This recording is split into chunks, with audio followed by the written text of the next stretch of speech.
Hi, I'm Cherie Stevens, and I'm going to just take a few minutes today and read you a story. It's one of my sons, Sam. It's one of his favorite stories that I used to read to him when he was a little boy. So the story is called Big Truck and Little Truck. This book he got from Santa Claus some 18 years ago. And this is my little guy right here, Sam. And this is my big guy, Sam, today. So let's just get started.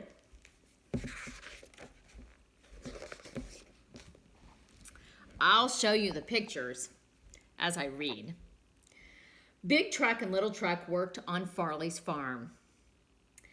Big Truck taught Little Truck everything he knew, and he taught him how to carry the crops.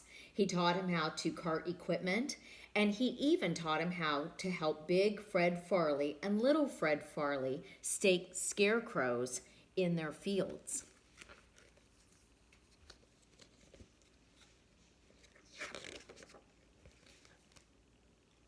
One day, Little Truck got stuck in the mud, and he revved his engine, and he spun his wheels, and he was frantic to get out. Easy, Big Truck told him. Go easy. Little Truck did exactly as Big Truck had said, and he rocked his wheels back and forth, and soon he was out of the mud. Good job, Big Truck told him. Congratulations. And so here they are.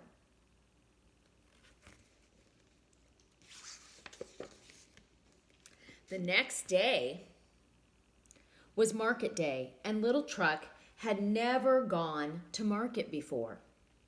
Big Fred and Little Fred loaded heavy crates onto Big Truck and Little Truck, and the crates were filled with fruits and vegetables to bring to the city.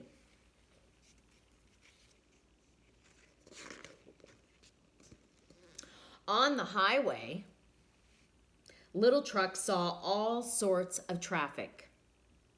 He saw big tanker trucks. He saw car transporters. He saw bossy buses. And he saw snooty semis. Honk, honk, when Big Truck sounded his horn. And other trucks moved out of the way. Honk, honk. Little Truck honked his horn too. Keep your lights on the road, Little Truck, Big Truck would remind him. All summer. You see this over here? Just like that. All summer, Big Truck and Little Truck hauled peaches and watermelons and snap peas and corn. And when autumn came, they hauled pumpkins and parsnips and bushel baskets brimming with Brussels sprouts. One afternoon, Big Fred Farley climbed aboard Big Truck. Tree down in the North 40, he said. Need a big truck to do a big job. He and Big Truck drove off alone, and Little Truck tried to be brave. Big Truck will only be gone for a few hours, he tried to reassure himself. But those hours seemed to stretch on, and as long as the afternoon shadows. That night, when Big Truck came back, his engine made a raspy spit and sputter sound. Said Big Fred Farley. Maybe I worked the truck too hard. Could be the carburetor, said Little Fred. Maybe it's the distributor, said Big Fred.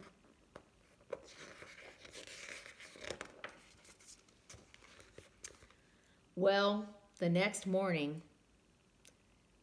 Big Truck's engine wouldn't start at all.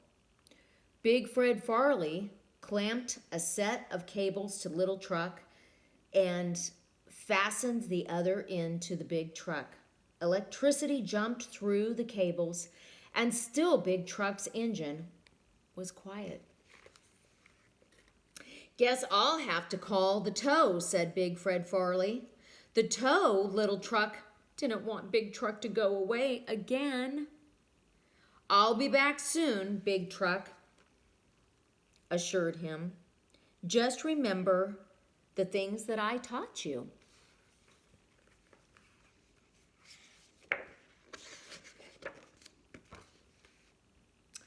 When the tow arrived, a man jumped out and hitched a hook under the big truck's fender, and Little Truck tried not to cry, but tears welled under his wipers.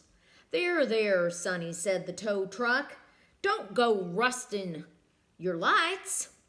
We'll have your pop back in no time. And Little Truck watched as Big Truck rolled helplessly down the muddy leaf-strewn lane. There he goes. Little Truck didn't have time to stand around feeling glum. Little Fred Farley was already loading him up, and today's market day, said Little Fred.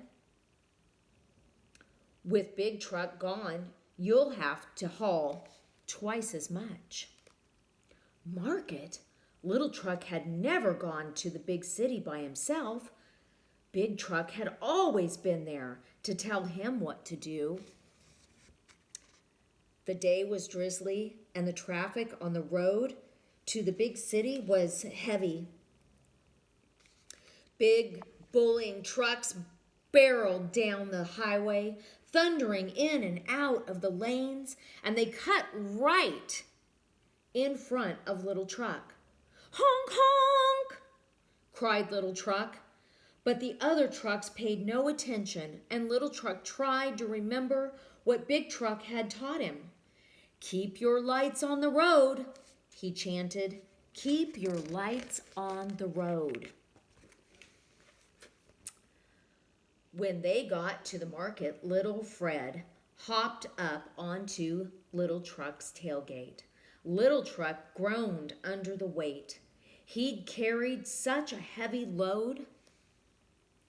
Little Truck hardly noticed the colorful stream of city folk who came to pick up the pumpkins and paw through the potatoes.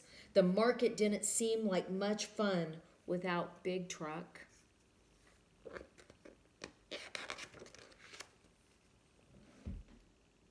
The afternoon, the road turned dark. An icy rain began to fall, and Little Truck skidded off the road and slid into a ditch. He groaned his engine and he spun his wheels, sinking deeper into the mud. And then Little Truck remembered what Big Truck had taught him. Easy, go easy, repeated to himself. He rocked his wheels and slowly and rolled himself out of the ditch, and he climbed wearily back onto the road. And Little Truck felt tired, so he tried. He could hardly keep his lights focused. He wanted to tell Big Truck everything that had happened to him. He hoped that Big Truck would be there when he was back, waiting for him when he got to the farm.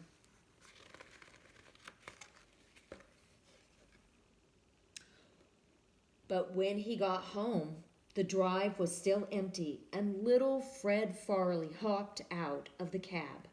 He hosed down Little Truck, and he wiped him with a soft cloth. Good job, he said. You did a great job today. But Little Truck wanted Big Truck to know he had done a good job.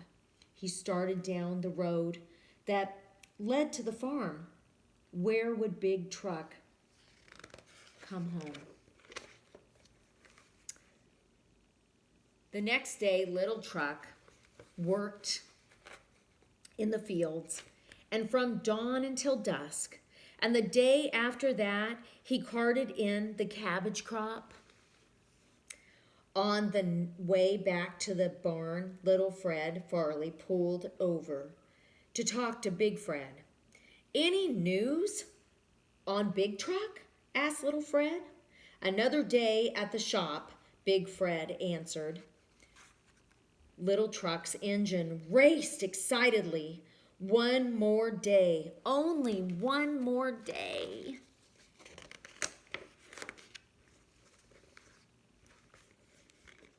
Can you see that? Early the next morning, as friendly face of the sun smiled down from the sky, Big Truck rumbled up the road.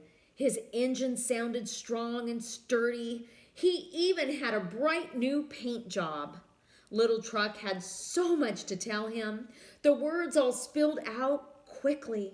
Big Truck, he cried, I missed you so much.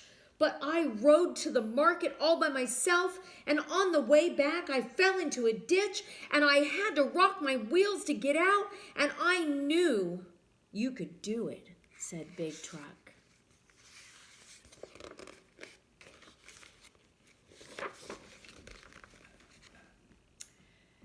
Still, there was no time for the trucks to idle and chat. And on Farley's farm, Little Fred and Big Fred were already loading up Big Truck and Little Truck. They rode off to work, bumping and bouncing over the furrows in the fields, and Big Truck was gleaming and Little Truck was beaming as their engines hummed happily together. I hope you enjoyed my story about Big Truck and Little Truck. Have a great day.